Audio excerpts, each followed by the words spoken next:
अगर ना चाहते हुए भी मन में अश्लील विचार आते हैं तो बुद्ध की यह कहानी आपके विचारों को बदल सकती है। एक बार चंद्रवंशी राजकुमार भरत बुद्ध के सान्निध्य भिक्षु के रूप में दीक्षित हुए। बुद्ध अपने भिक्षुओं को उपदेश देने के साथ साथ उनको भिक्षाटन के लिए भेजते थे, जहाँ से उनको भिक्षा मिलती। भरत को महात्मा बुद्ध ने भिक्षा लेने के लिए एक श्राविका के घर पर भेजा। भरत रास्ते में चलते हुए सोच रहे थे कि न जाने आज खाने में क्या मिलेगा। हमेशा महल में खाने के लिए अनगिनत स्वादिष्ट भोजन मिलते थे, लेकिन आज जो भी मिलेगा उसी से काम चलाना पड़ेगा। भरत ने श्राविका के घर पर जाकर भिक्षा के लिए याचना की।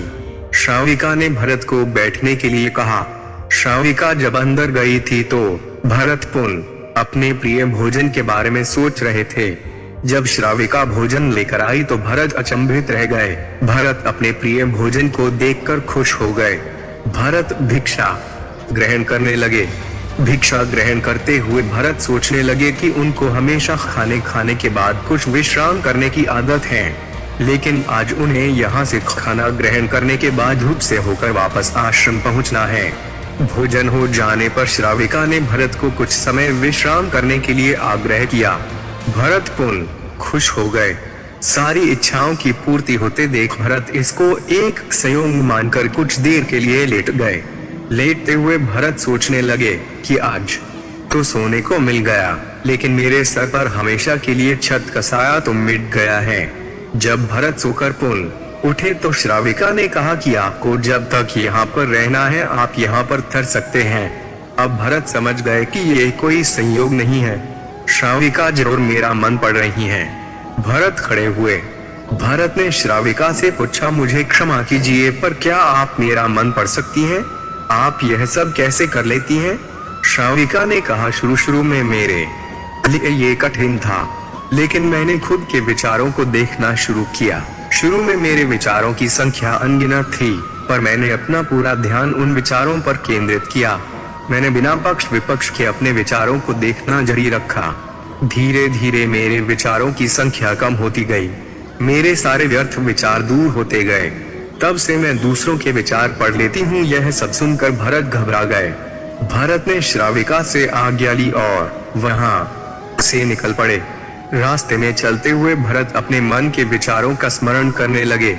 भरत के मन में श्राविका के बारे में अश्लील विचार आए। श्राविका ने भरत के बारे में क्या सोचा होगा? भरत को खुद पर शर्म आ रही थी। भरत आश्रम पहुँचे। भरत ने बुद्ध से कहा कि अब से वे कभी भिक्षाटन के लिए नहीं जाएंगे। बुद्ध ने भरत को नीचे बैठाया और कहा, क्या हुआ, तुम मुझे अपनी व्यथा विस्तार से बताओ। भरत ने विस्तार से सारी बात बताई। भरत की बातों को सुनकर बुद्ध ने कहा कि आज से 7 दिनों के लिए श्राविका के घर पर भिक्षा के लिए तुम ही जाओगे, लेकिन तुमको कुछ बातों का ध्यान रखना पड़ेगा। कल तुम जाते हुए अपने चित्त को पूरे होश में रखना। तुम्हारे अंदर कौन से विचार उठ रहे हैं उन पर ध्यान केंद्रित करना। होशपूर्ण और जागृता के साथ ध्यान करना कि कौन सी वासना तुम्हारे भीतर उठ रही हैं। इन सभी का ध्यान करते हुए जाना और फिर मुझसे विचार विमर्श करना। अगले दिन भरत बुद्ध के बताए अनुसार पूरे मार्ग में अपने होश को जागृत रखते हुए चल रहा था। भिक्षु आज पूरी तरह से जगा हुए था। जैसे जैसे श्राविका का घर नजदीक आ रहा था, भरत की घबराहट बढ़ रही थी। भरत ने अपनी घबराहट को एक तरफ करते हुए बुद्ध के विचारों पर ध्यान केंद्रित किया। जब भरत श्राविका के घर पर पहुंचा तो उसके दिमाग में केवल एक सन्नाटा था, जिसके भीतर कोई वासना नहीं, कोई कामना नहीं, ना कुछ अच्छा पाने की इच्छा थी। भिक्षु भरत ने भिक्षा ली, ग्रहण की और वहां से वापस निकल गया। आज भरत रास्ते में नाचते हुए आया। आज उसको जिस आनंद की अनुभूति हुई वह अद्भुत थी। आज से पहले इस आनंद को उसने कभी महसूस नहीं किया। भरत ने आश्रम जाकर बुद्ध को प्रणाम किया।